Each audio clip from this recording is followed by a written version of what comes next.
Welcome to Srinarayana Guru Open University degree classes. Now we are studying Introduction to Mass Communication, Block 2, Unit 5. Role and functions of mass media in society. അപ്പോൾ ഇവിടെ നമ്മൾ mass മീഡിയയുടെ സമൂഹത്തിലുള്ള അതിൻ്റെ റോളും അതുപോലെ തന്നെ അതിൻ്റെ ഫംഗ്ഷൻ ധർമ്മങ്ങളുമാണ് നമ്മളിവിടെ ഇന്ന് ഡിസ്കസ് ചെയ്യുന്നത്. തീർച്ചയായിട്ടും മാസ് മീഡിയ എന്ന് പറയുന്നത് സമൂഹത്തിൽ വലിയ സ്വാധീനം ഉണ്ടാക്കുന്ന ഒരു പ്ലാറ്റ്ഫോം ആണെന്ന് നമുക്ക് അറിയാം. അപ്പൊ നമുക്ക് ഏതെല്ലാം തലത്തിലാണ് ഇതിന്റെ ഇൻഫ്ലുവൻസ് സൊസൈറ്റിയിലുള്ളത്, എന്തെല്ലാം ഫങ്ഷൻസ് ആണ് ഈ മാസ് മീഡിയ നിർവഹിക്കുന്നത് എന്നതാണ് നമ്മളിപ്പോ ഡിസ്കസ് ചെയ്യുന്നത്. Okay, first one information dissemination ആണ്. നമുക്ക് വളരെ ഏതൊരു മാസ് മീഡിയയുടെ ഏറ്റവും പ്രഥമമായിട്ടുള്ള ഫങ്ഷൻ എന്ന് പറയുന്നത് ഡിസമിനേഷൻ ഓഫ് ഇൻഫർമേഷൻ ആണ്. സോ ന്യൂസ് അപ്ഡേറ്റ്സും അതുപോലെ പബ്ലിക് അവയർനെസ് ഉണ്ടാക്കിയെടുക്കുക, ഇതൊക്കെ ഒരു മാസ് മീഡിയയുടെ പൊതുവായിട്ടുള്ള ലക്ഷ്യങ്ങളാണ്.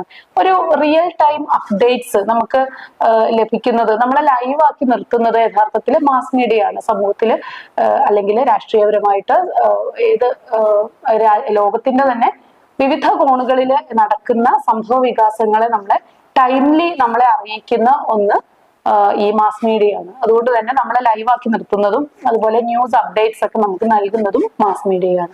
അതുപോലെ തന്നെ പബ്ലിക് അവയർനെസ് ആണ്. ഒരു പൊതുജനങ്ങൾക്ക് ഒരു അവബോധം ഉണ്ടാക്കിയെടുക്കുന്നതിൽ മാസ് മീഡിയ വലിയ റോൾ വഹിക്കുന്നുണ്ട്.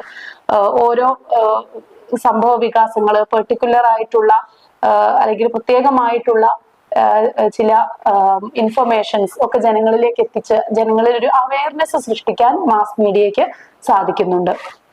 ദെൻ എഡ്യൂക്കേഷൻ ആണ് മറ്റൊന്ന്.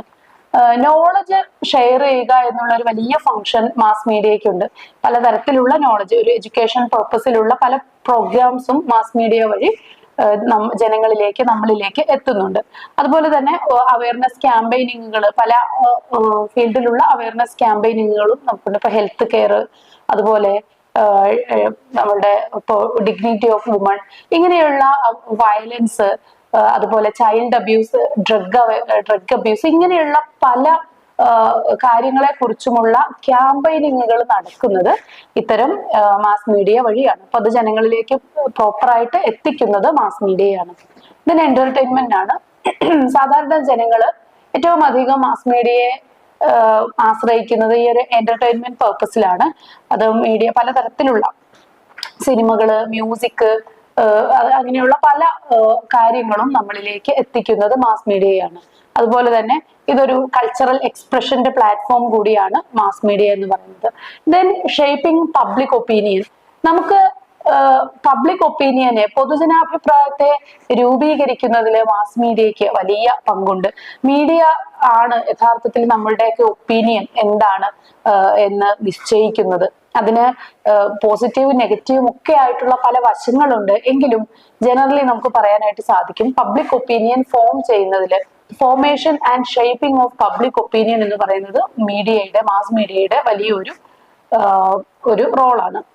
ദെൻ ഒരു വാച്ച് ഡോഗ് റോള് അല്ലെങ്കിൽ ഒരു സർവൈലൻസ് റോള് എന്ന് പറയുന്നത് മാസ് മീഡിയയുടെ ഇമ്പോർട്ടന്റ് ആയിട്ടുള്ള ഒരു ഫംഗ്ഷൻ ആണ്. ബിക്കോസ് ഈ മാസ് മീഡിയ വളരെ ലൈവായിട്ട് ഉള്ള വിവരങ്ങൾ, ഇപ്പോ ഗവൺമെന്റിന്റെ പോളിസീസ് ആണെങ്കിലും അല്ലെങ്കിൽ ഏതെങ്കിലും ഒരു പൊളിറ്റിക്കൽ പാർട്ടിയുടെ, ഒരു വ്യക്തിയുടെ ഒക്കെ ഇൻവോൾവ്മെന്റ് കൃത്യമായിട്ട് ജനങ്ങളിലേക്ക് എത്തിക്കുന്നുണ്ട്. ഒരു CCTV എങ്ങനെയാണോ ഫങ്ഷൻ ചെയ്യുന്നത് അതുപോലെ മീഡിയ വർക്ക് ചെയ്യുന്നുണ്ട്. അപ്പൊ അതുകൊണ്ട് തന്നെ നമ്മൾ ഒരു അവെയർ ആയിരിക്കും, നമ്മൾ കോൺഷ്യസ് ആയിരിക്കും. ജനങ്ങൾ എല്ലാവരെയും കോൺഷ്യസ് ആക്കാനും എന്തെങ്കിലുമൊക്കെ ക്രൈംസ് ഒക്കെ നടക്കുന്നുണ്ടെങ്കിൽ അത് ജനങ്ങളിലേക്ക് എത്തിക്കാനും ഒക്കെ, അതായത് പാത്തിരിക്കാൻ, പതുങ്ങിയിരിക്കാൻ എന്നുള്ള അവസരം നൽകാത്ത രീതിയിൽ ഒരു വാച്ച് ഡോഗിനെ പോലെ മാസ് മീഡിയ പ്രവർത്തിക്കുന്നുണ്ട്. സോ ഒരു surveillance role or watch dog role എന്ന് പറയുന്നത് മീഡിയയുടെ വളരെ ഇമ്പോർട്ടന്റ് ആയിട്ടുള്ള ഒരു റോളാണ്.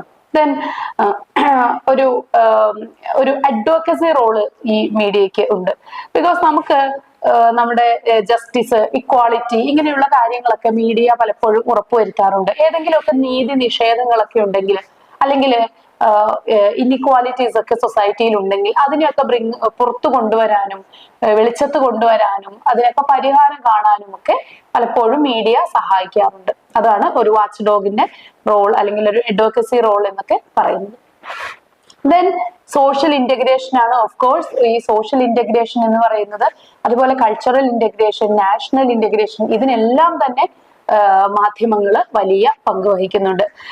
ആളുകൾക്കിടയിൽ പൊതുവായിട്ടുള്ള ഒരു ബോധം, ഒരു ഒന്നാണ് എന്നുള്ള ഒരു തോന്നല്, ഒരു ഇന്റഗ്രിറ്റി അല്ലെങ്കിൽ ഒരു ഉദ്ഗ്രഥനം ഉണ്ടാക്കിയെടുക്കാൻ മാധ്യമങ്ങൾ സഹായിക്കുന്നുണ്ട്. അതുപോലെ ജനങ്ങൾക്ക് പരസ്പരം ഒരു ടോളറൻസ്, ഒരു സഹിഷ്ണുതാ മനോഭാവം സൃഷ്ടിക്കുന്നതിൽ മീഡിയയ്ക്ക് വലിയ പങ്കുണ്ട്. ദെൻ ഇക്കണോമിക് റോളാണ് മറ്റൊന്ന്. തീർച്ചയായിട്ടും വലിയ ഒരു ഫിനാൻസ് അല്ലെങ്കിൽ ഒരു ഫിനാൻഷ്യൽ പുള്ളിംഗ് ഏജന്റ് ആണ് യഥാർത്ഥത്തിൽ മീഡിയ എന്ന് പറയുന്നത്.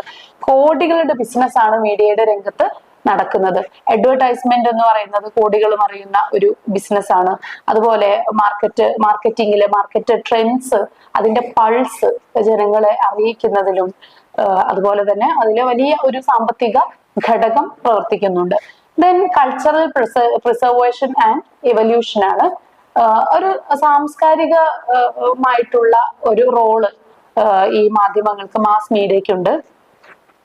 നമ്മുടെ സംസ്കാരത്തെ പ്രിസർവ് ചെയ്യുന്നത്, സംരക്ഷിക്കുന്ന ഒരു റോള് മീഡിയക്കുണ്ട്, മാസ് മീഡിയക്കുണ്ട്. അതുപോലെ ആളുകള് നമ്മുടെ വാല്യൂസ്, ഓരോ ജനങ്ങളുടെ ഒരു കമ്മ്യൂണിറ്റിയുടെ വാല്യൂസ്, അതുപോലെ തന്നെ അവരുടെ life styles, food habits, cultural കല, അങ്ങനെയുള്ള കാര്യങ്ങളെല്ലാം തന്നെ പ്രിസർവ് ചെയ്യുന്നതിൽ മീഡിയക്ക് വലിയ പങ്കുണ്ട്. ഇപ്പൊ ഒരു ദേശീയ ഉത്സവം അല്ലെങ്കിൽ ഒരു പ്രാദേശിക ഉത്സവം, അത് അതിന്റെ തനിമ ചോരാതെ ജനങ്ങളിലേക്ക് മീഡിയ കൃത്യമായി എത്തിക്കുമ്പോൾ ആളുകൾക്ക് അത് ആ ഒരു കമ്മ്യൂണിറ്റിക്കിടയിൽ കൃത്യമായിട്ട് പ്രിസർവ് ചെയ്യപ്പെടുന്നുണ്ട്. മാത്രമല്ല അത് ട്രാൻസ്മിറ്റ് ചെയ്യപ്പെടുകയും ചെയ്യുന്നുണ്ട്. അപ്പൊ ഇങ്ങനെയുള്ള ഒരു കൾച്ചറൽ റോളും ഈ മാസ് മീഡിയക്ക് ഉണ്ട്.